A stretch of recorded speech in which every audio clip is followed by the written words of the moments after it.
On today's episode of Frames Per Second, I have CCSU alumni and local filmmaker Michael T. Lombardi. Stay tuned, he's got a lot of great stuff to show us.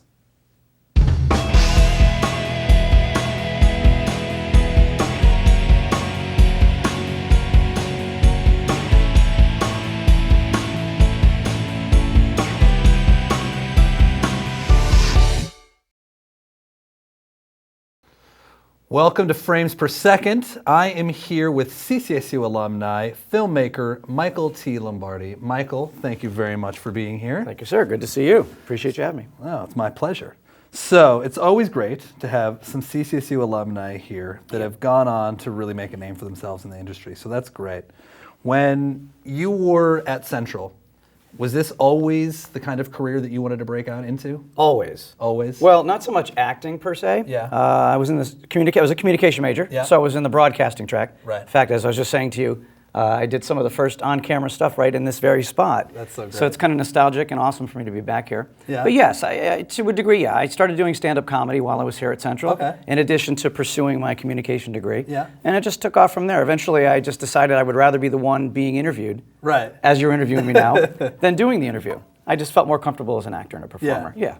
So was that always a career goal for you? I mean, was that always what you wanted to do? I think so. I was about 10 years old. I was performing in my grandparents' living room for my family, doing Yeah. impersonations and all the rest of it. So yeah, I think I was one of the lucky ones, if you want to call it that, who knew at a very young age what he wanted to do. This was my career path. This is where I was going to go. You know, I kind of always knew. I hung out. I think part of the reason is my mom tells me anyway that I started talking like way early. Yeah. So that was your first indication. There's a weird voice coming out Something coming of her out. stomach. Yeah. Yeah.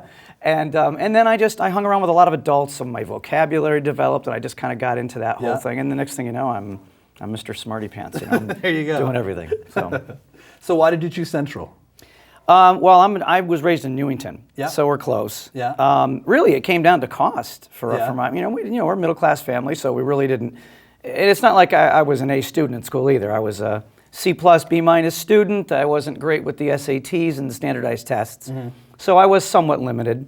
I actually started at Manchester Community College for 1 year, Yeah. and then I transferred in here to CCSU. That's great. Lost half my credits because they wouldn't take my math Yeah. credits. George Miller, who's no longer with us, thank you very much. But anyway, so I spent 4 years here, and I loved it. I feel like it's pretty, I mean, you get a very excellent education, I feel like, for the surprisingly low cost Absolutely. that Central is. Central's outstanding. I mean, the improvements to the campus over the last couple of years are unbelievable.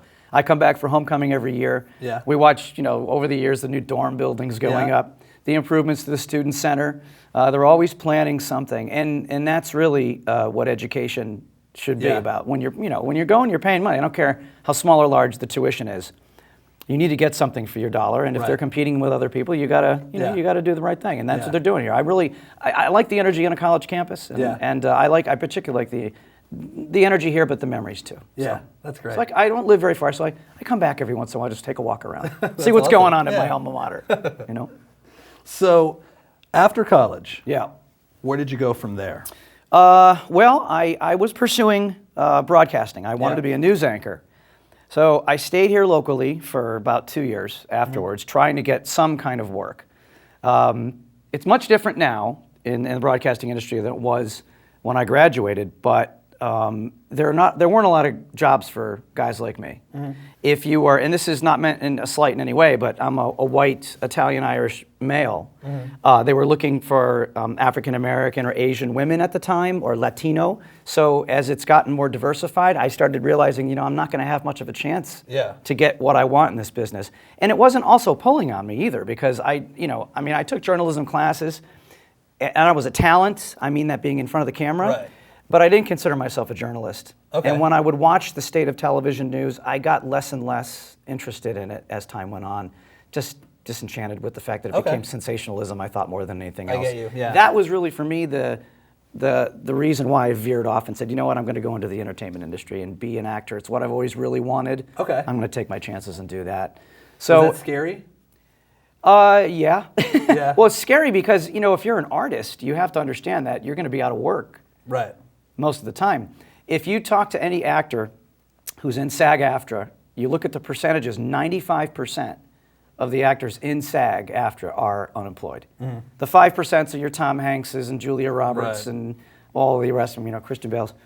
So obviously it's an uphill battle, but for me, it's what I love to do. Yeah. I'm passionate, sincerely passionate about this. I love this business. I don't love Hollywood, but I love the creativity of writing a story and creating characters and following those characters through to completion. I love the process of making a film or making a TV show.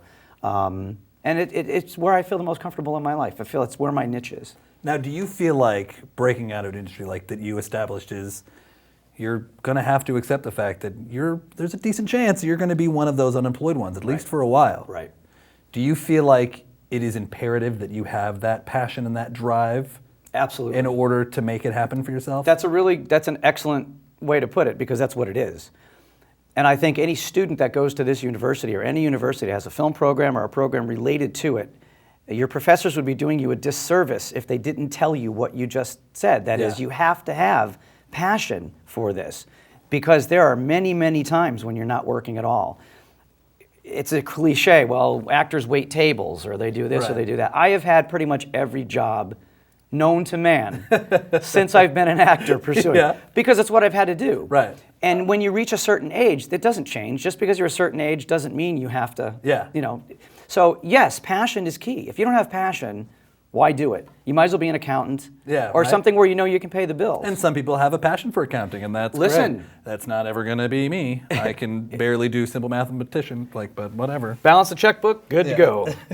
Good to go. So one of the ways in which you directed this passion was Haddonfield Hills.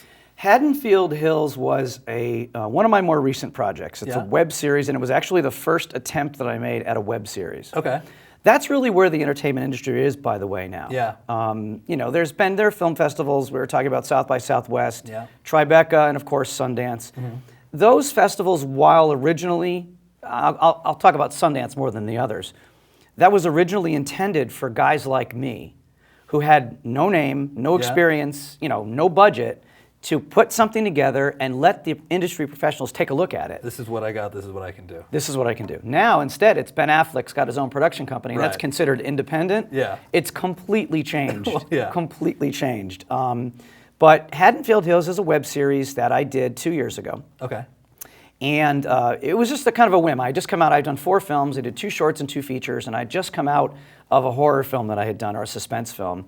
And my brother and I are big fans of the original Halloween, not the Rob Zombie debacle, but the actual original one, which I think most kids nowadays would find kind of corny. But I think on its own face, the original Halloween is brilliant. I mean, there's not one drop of blood in that movie. Yeah, and it's terrifying. It's terrifying. The music is amazing. And that William Shatner mask. Oh God, you gotta love Shatner. You gotta love Shatner. So we have a clip of Haddonfield Hills. Let's check that out really quick. Okay. And then we have to go to a break. All right. And when we come back, we'll hear more from Michael T. Lombardi. So, what do you intellectual types do for fun? Same thing as you, I guess. Well, I doubt that. What are you saying, Chief? That we intellectual types don't know how to have fun? Yeah, that's about the size of it. I'm insulted. Well, don't be, son. We're just cut from different cloth, you and me. Is that right? Try me. All right. When's the last time you shotgunned a beer? Calling for Chief Brackett. Brackett here, go ahead. We got ourselves another body, Chief. Ted Hollister was out shooting pheasant in the woods past Highway 12 when he found the remains. It's a college kid, and he's all chewed up. Looks like Myers is back in business. What do you want me to do? There's all over here. He's out there all by himself. Head out to mile marker 6 on Highway 12. I'll meet you there in 30 minutes. Brackett out. Thanks, Chief. Roger that. Only out. Let's go.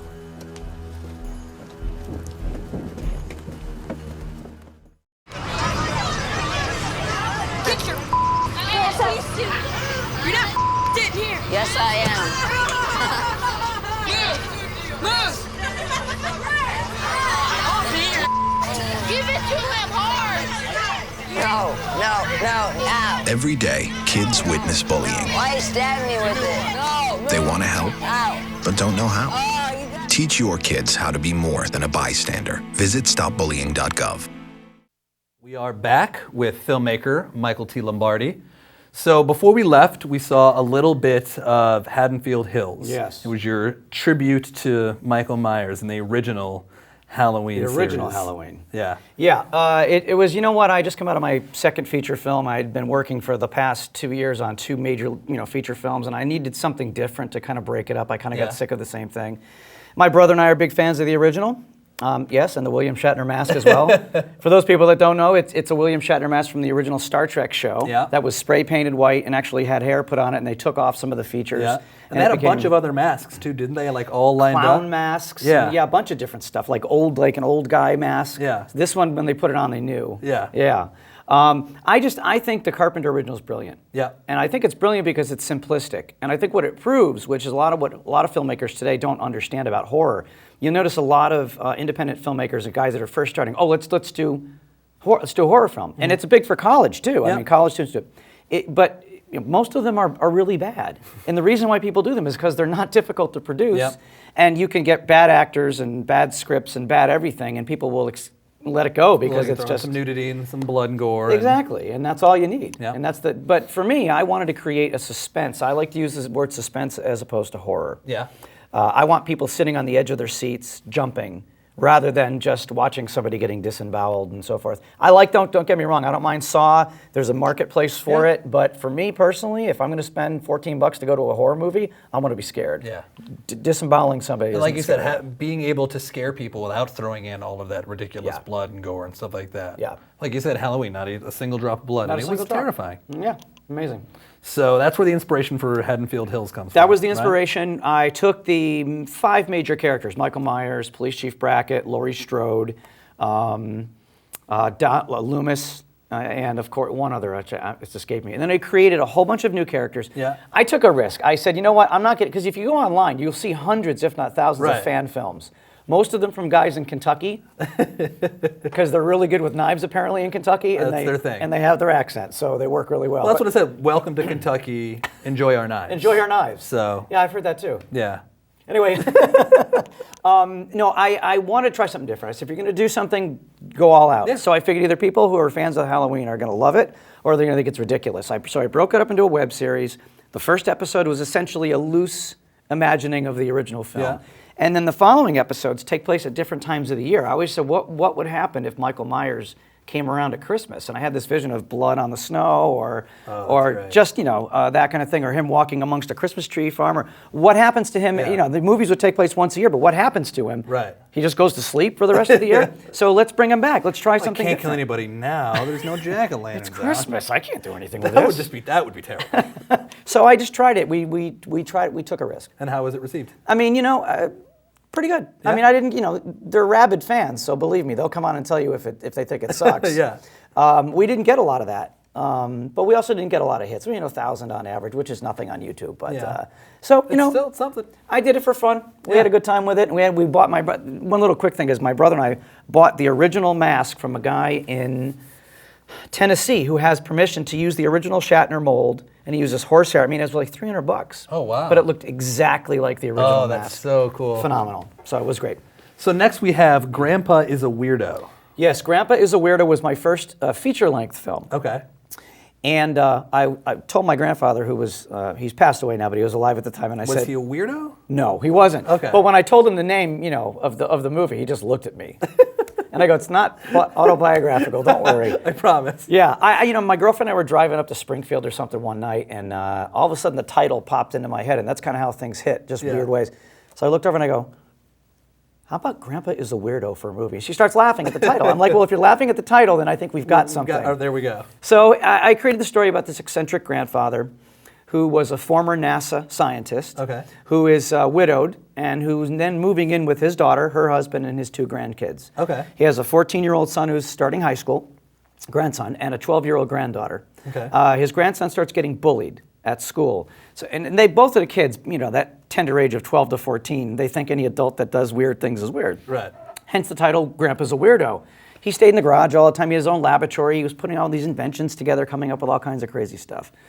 But his grandson really didn't want anything to do with him until he was getting bullied, and his grandfather invents something that helps him to defend himself against the bully, and therefore they become closer together. So it's really a dual story of family, and how important, because it was important for me. My relationship with my grandparents were very important. So it's that, and it's also just how do you deal with bullying in a Disney type way. So without the cyberbullying, with all the weaponry that we're seeing, and Columbine and so forth. So, you know, wedgies and bathroom confrontations have been done before. We did them here, but we did them for a reason. But it was really a screwball comedy with a built-in message underneath it, and I knew I wanted to do something like that for the family. I've always really had a knack for knowing what kids like. And so I always want to take a crack at it. But I always, why not? So that's what happened. That's where it came from. All right. Well, let's see a little bit of Grandpa is a Weirdo. I'm sorry. Do we know you? No, but you will. Curtis is the name. Money is the game. Oh, is that right? What exactly did you have in mind? Well, how many tickets do I have to buy till you let me take you out to dinner? Dinner? I don't think my boyfriend would like that very much. What he doesn't know won't hurt him. True, but it might hurt you. He's behind me, isn't he? Uh-huh. Come on, get out of there, Curtis. Hey man, listen, it's cool. My mistake. You can't blame the guy for trying, right? I've been waiting for this all day. Empty your pockets. Come on, don't do this. Don't make me flip you, freshman! Leave him alone, Bryan! Stay out of this, Mandy! Could you do something? Like what?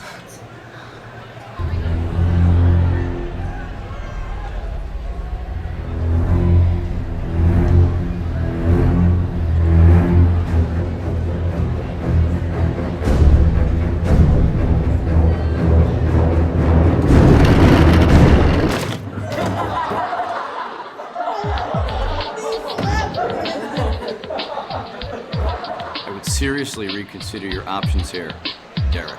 Back off, trash man. He's mine. I'm not gonna ask you again. Fine, have it your way. But my dad's gonna be hearing about this, and you'll be out of a job. Get your goons and get out of my cafeteria now. Who is that guy? I don't know, but I like him already.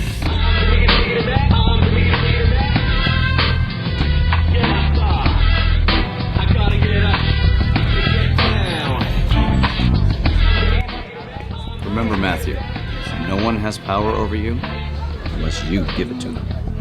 I'll try to remember that. Thanks for helping, Mr. Gabriel. And Matthew, watch your back around here, okay? How do you know my name? I heard he used to play guitar for Matchbox 20. Are you serious? So that was a little bit of Grandpa is a Weirdo. That was hilarious. Thank you. That's me in drag, basically. First time and the last time I've ever worn eyeliner. Which is, I mean, that was how you showed up, too, for the interview. We had to clean you up a little bit before you started. But, I mean, it was a great look. You said you weren't going to say anything about that. I wish you luck in Texas. So, Grandpa's a Weirdo. You then ended up working on another project called Welcome to Grandpaville. Yeah, well, Welcome to Grandpaville came much after that. After Grandpa's a Weirdo, I actually did another feature film called Creepy Crawly. And then we did Haddonfield Hills. And then we did a Welcome to Grandpaville. And we're still doing Grandpaville. Welcome to Grandpaville is essentially a series version of the film. But I took the plot and started over. Because there were some things that worked back then and some things that didn't. You know, as you do, as an artist, you know, you do one project and you move on to the next one, but you're always looking back at the one you did before saying, if I could have only done this. I would have changed this. I would have changed this a little better. Oh, what if I did? It never ends. It's for any artist, painter, musician, actor, it doesn't end.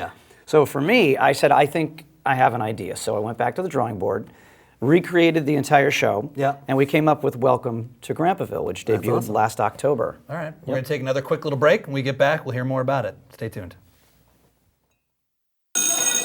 Don't look at me. Your hair's a bit frizzy today. Aww. You should pick that up. Every day, kids witness bullying. For you. They want to help, but don't know how. Teach your kids how to be more than a bystander. Visit stopbullying.gov. We are back with filmmaker Michael T. Lombardi. We just saw a little bit of Grandpaville. I'm sorry, Grandpa's a Weirdo. Grandpa's a Weirdo. Yeah. Grandpa's a Weirdo. What we have next is Grandpaville, but I'd still like to talk a little bit about Grandpa's a Weirdo. Sure. So that was a feature that you worked on when? 2009. 2009? Right. Okay. And then you worked on Haddonfield Hills after that? Yeah, we worked on Haddonfield 2011. Okay. I did one feature film in between the two. So where did Welcome to Grandpaville factor into the timeline? Well, I always felt with the material in Grandpa's a Weirdo that we could potentially do a series. Yeah. One of the jobs that I did when I was living in Los Angeles is I was a PA for Disney Channel, so I got to know a lot of people at Disney and Nick. I was on a couple shows like Even Stevens and Lizzie McGuire back in the 2000s and so forth.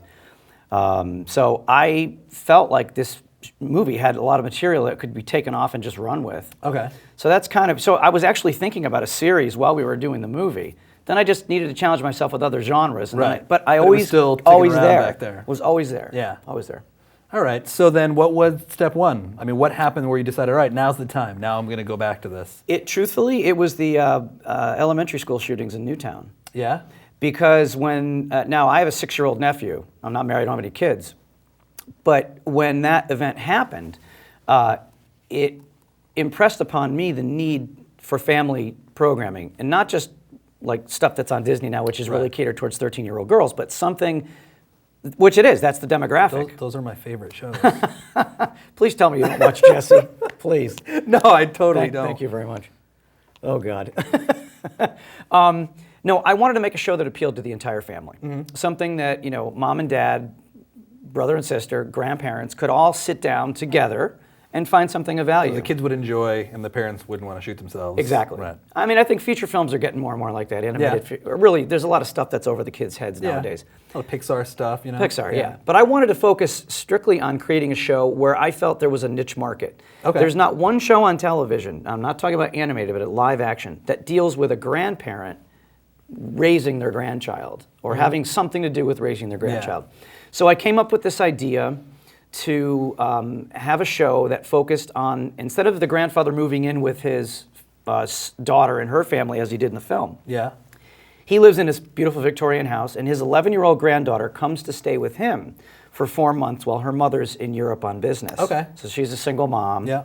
And it's basically, she hasn't seen her grandfather since she was 5. Okay. It's kind of a getting to know you. Right. And then she has to get used to all the characters that inhabit this world. He's a toy maker. He has his own toy store called the Toy Pot. Yeah. He has this crazy, cranky old guy that works there, a teenage girl that works there. I play a character named Kincaid, who's a British butler of sorts. Okay. But that's how he seems that way Yeah. at first. We'll introduce more about him later. So it's just, it's kind of a fish out of water story. Okay. But with a lot of possibilities. Okay. Yeah. And how much of a departure from the original idea is Completely. it? Yeah? Yeah, Grandpa was a scientist in the first one. He's a toy maker in this one. So it's opposite. She goes to live with him, whereas he was living with his family in the original film. But just the whole sensibilities of it's completely different. It's a screwball comedy, and when you do a series as opposed to a feature film, the way you write it and the way it's shot and everything is all different. Yeah. Now all the Disney shows are 3-camera setups in a studio with a laugh track. Yeah. Obviously, we don't have the financial means to have a 3-camera setup to shoot a sitcom or build sets. Right. So it's 1 camera. It's shot very much like a movie of the week. Okay. But it's structured exactly like a sitcom with your Okay. exterior setups Yeah. and your guitar riffs or musical riffs in and out Yeah. of scenes. And it's set up like that. So 22 minutes a show. Okay. For half an hour. All right. Yeah. Let's check some of it out. Smells good. Sure does. So, how do you like your bedroom? Yeah, about that, I'm gonna be making some changes up there. Well, that's fine by me. Just let me know what we can do to help. So, KK tells me I'm not allowed to go up into the attic. What you got up there, Grandpa? Would you prefer whole potatoes or perhaps peas, Miss Shelby? Neither. Grandpa? Nothing really. It's just a big pile of storeroom mess. No place for a kid. Besides, you'll have your hands full with your room makeover, Miss Shelby. I guess. Sure. Good. Then that's settled. tomorrow we'll take you to your new school and get you enrolled. So soon? Well, I promised your mother. School starts next week, and it doesn't leave us much time. Oh, alright. Don't fret. You'll make friends soon enough. Easy for you to say. Actually, yes, it is. That's enough, children. So that was Welcome to Grandpaville. Yes. And I noticed the same actor that we saw. Dave Wall. Yeah? From Haddonfield Hills, yeah, only with a very large mustache. Yeah. Quick. So he's not playing the same character, I hope. No, he's not playing the same character. There's no murders in Welcome to Grandpaville, thank you. It's a family show. Come on, man. No, he grew, actually, most people have seen Chitty Chitty Bang Bang growing up as kids. Yeah. And the character of the toy maker, played by Benny Hill, a famous British comedian. Yeah. That's who I kind of modeled Grandpa's look Okay. after. I had him grow that big mustache, and he's not wearing lederhosen like Benny Hill was. I don't know, just mixing it up. But yes, Dave Wall was also in Haddonfield. He's a go-to actor. He's 40 years of stage experience. Oh, wow. Super, super nice guy to work with. And that's really what it's about, making sure you work with good people. That's great. Who will listen to you when you're a tyrant and reading director.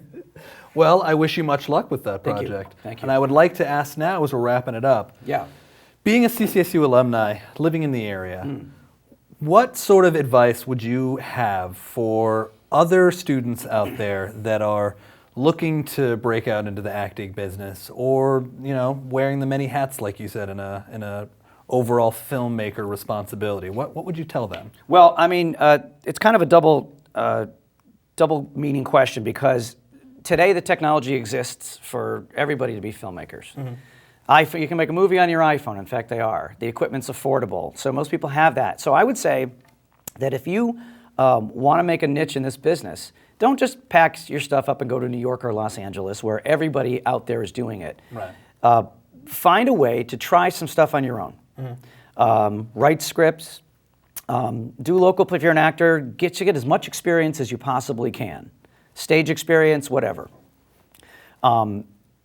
Los Angeles is not the be-all, end-all of filmmaking now. And the truth of the matter is I've lived there twice. I would never live there again. And it's not the traffic or any of that stuff, which is everything we heard about. It's about the fact that the business is now transient. Okay. It's in many states. Many states offer tax incentives for film companies to come. Yeah. Students can get a lot of experience here in Connecticut. There's a lot of local productions. Stanford, they're doing Jerry Springer. They're doing, what's the other one? Maury Povich, I think. There's a lot of TV in the state now. So there's opportunities for them locally. Locally there are, but I think it's where you have to understand, you have to gain experience first. You can't just go to Los Angeles and expect to get work. Yeah, here you go. Here's your agent. Yeah, because you know how many college students that graduate go out there with stars? And I'm not saying don't do it. I did it. If it's something that you want to do, go and do it. But the reality is, it's just, you're not going to have a quick fix. You just need to be focused on what you want. You have to decide what it is that you're going to be. Yeah. Are you just an actor? Yeah. Are you a filmmaker? Are you going to direct? Are you going to write? And then determine that. And then take a look at what's around. There's a lot of opportunities here. And start acquiring that experience. And start getting the experience. That's the basis. That's great. Awesome. Michael, thank you very much for being here. Appreciate having me. Michael T. Lombardi. Thank you. CCSU alumni, filmmaker. It was a pleasure having you here. Thank you very much.